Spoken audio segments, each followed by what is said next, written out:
जय हिंद। मैं कौपल एस के सोलंकी अपनी सरकार और आप सब लोगों के सामने कुछ तथ्य रखना चाहता हूं।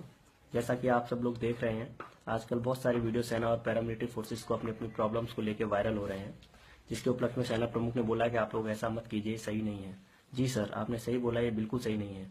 लेकिन जो अंग्रेजों की पॉलिसी आज 70 साल होने वाले हैं, अब देश को आज़ाद हुए, जो अभी तक रनिंग कर रही हैं मिलिट्री में, क्या वो सही है? जिसमें अधिकारी और जवानों के बीच इतना अंतर बना के रख दिया है। उनके टाइम पे अधिकारी सारे अंग्रेजों के हुआ करते थे और सिपाही हम भारतीय हुआ करते थे, जिन्हें वो एज अ नौकर यूज करते थे। वो अभी तक कंटिन्यू है। पहला जैसे मेरे तेज बहादुर भाई को ले लीजिए, उसने खाने को लेकर शिकायत की थी। सर, मैं तेजपुर में आर्मी के साथ पोस्टेड था। अगर आप वहां जाके अधिकारी मैस और जवानों का मैस देखेंगे, आपको अंतर समझ में आ जाएगा। अधिकारियों का मैस ऐसा है जैसे 5 स्टार होटल, बाहर से एकदम महल और अंदर सुविधा एकदम 5-7 स्टार होटल की तरह, और बाहर 50-60 लोग केवल उसको तैयार करने में, उसको मेंटेन करने में लगे रहते हैं। वो और कोई नहीं, वो आपके जवान है जो लड़ने के लिए भर्ती हुए थे।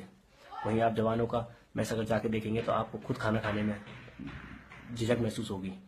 उसके बाद सर, मेरे दूसरे सीआरपीएफ के जवान के ऊपर आ जाइए, जिसने पैरामिलिट्री फोर्सेस की कुछ सुविधाओं के लिए बोला था, जैसे कैंटीन फैसिलिटी, पेंशन के लिए बोला था। सर, बिल्कुल उनके लिए पेंशन होनी चाहिए। वो भी इतने ही देश के लिए समर्पित हैं जितने कि हम। कल के लिए भगवान ना करे अगर उसे कुछ हो गया तो उसकी फैमिली को एक वो पेंशन ही था जो जिंदगी भर सहारा देगी, जिससे वो खुद जिएगी अपनी और अपने बच्चों को पढ़ा सकती है। अब सर, हमारी कुछ ऐसी फैसिलिटीज पे आइए जिसमें इतना अंतर बना के गए थे अंग्रेजों, जो आज तक कंटिन्यू है। उसे क्यों अभी तक नहीं हटाया जा रहा है? उस डिस्पैरिटी को क्यों खत्म नहीं किया जा रहा है?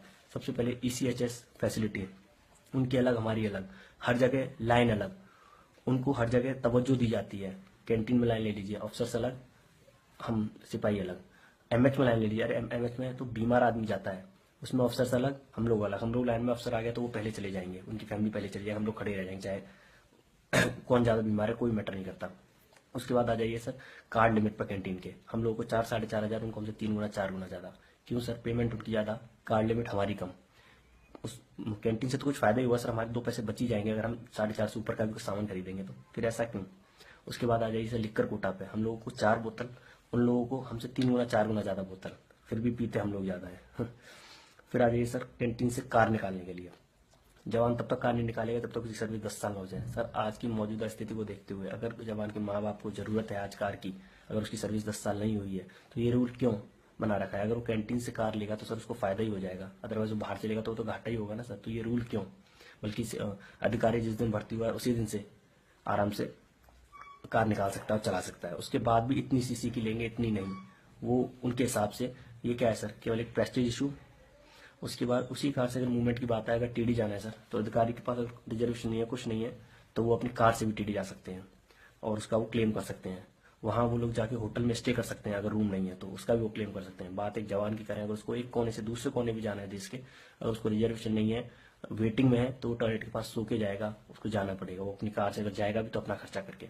उसके बाद बात रुकने की आए तो, और उसके लिए रूम तो छोड़ दीजिए सर, अगर एक चारपाई भी उसको मेंटेन करनी है तो खुद जुगाड़ लगानी है उसको अपने मेंटेन करने के लिए। होटल में स्टे तो छोड़ दीजिए सर। ऐसा क्यों? हम लोग भी कंफर्ट चाहते हैं। हम लोग अगर वहां जाएंगे, अगर हम लोग होटल में रुकेंगे, उसका पैसा अगर सरकार देगी तो हम तो सरकारी काम से गए, अपने काम से तो नहीं गए वहां। लेकिन नहीं, उन लोगों को सब कुछ ऑथराइज है, हम लोग को ऑथराइज नहीं है। उसके बाद राशन स्केल पे आ जाइए सर, हम लोग को 3-3.5 हजार रुपये मिलता है और आर्मी में मेरे साथियों को कुछ राशन मिलता है, तो उन लोगों को पूरा राशन मिलता है, हमें 3-3.5 हजार। इतने में से दूध और पानी आ जाता है महीने का। अब आप बताइए ये अंतर है या नहीं? और उसी राशन की क्वालिटी अच्छा पहले छांट के कर दिया जाता है। और फिर आइए सर, पार्टीज में हम लोगों को यूज किया है, लॉजिस्टिक सामान अगर आए, यूनिफॉर्म, पिछले लास्ट 2 साल से जूते नहीं मिल रहे सर। और ऑफिसर्स की ड्रेसेस को मैंने स्टिच होकर एकदम उनके घर तक पहुंचते हुए देखा है। तो इतना स्मूथली उनके लिए काम होता है और हम लोगों के लिए नहीं। ऐसा क्यों सर? उनकी वाइफ्स को मैम मैम बोल के इतना अंतर पैदा कर दिया जाता है कि हमें शर्म आती है अपनी वाइफ्स को लेके जाने में। उसके बाद हाँ, अब बात करें पे स्केल की, तो सर वो डिजर्व करते हैं। वो लोग एग्जाम फाइट करके आए जो हम लोग नहीं कर पाए। वो A ग्रेड ऑफिसर से। But what about MSP sir? Military service पे तो सर गार्ड हम करते हैं सर अपनी पैराफेरी को, चारों पांचों तरफ से, हर तरफ से। हमारे 10-20-50 जवान जो भी हैं अपनी जान हथेली पर के रात भर हम लोग जग के गार्ड करते हैं। बॉर्डर पर गश्त हम लोग देते हैं रात भर जग के। और मिलिट्री सर्विस पे उनका 15,000 प्लस और हमारा 6,000 एज पर 7th पे कमीशन। ऐसा क्यों सर? इसके लिए मैंने सर बहुत लेटर भी लिखे थे, मैंने, मेरे कई भाइयों ने, मैंने डिफेंस मिनिस्टर, PMG आपको और अपने फाइनेंस मिनिस्टर को, सबको, लेकिन अनदेखा कर दिया गया या किसी ने हमारी ये बात उठाई नहीं। और ऐसे ही नहीं, और भी बहुत सारे अलाउंसेस हैं जिसमें इतना डिफरेंस पैदा करके रखा गया है। सर बस एक ही गुहार है कि यूनिफॉर्म पर्सनल जिस काम के लिए आया है, जो वो पहले सोचता है कि मैं फौज में जाऊंगा, ये काम करूंगा, वो काम करूंगा, उस गरिमा को बने रहने दें, इस यूनिफॉर्म की गरिमा को बने रहने दें सर। ये सारी डिस्पैरिटीज जो है उनको प्लीज हटाएं। जय Hind sir and thank you.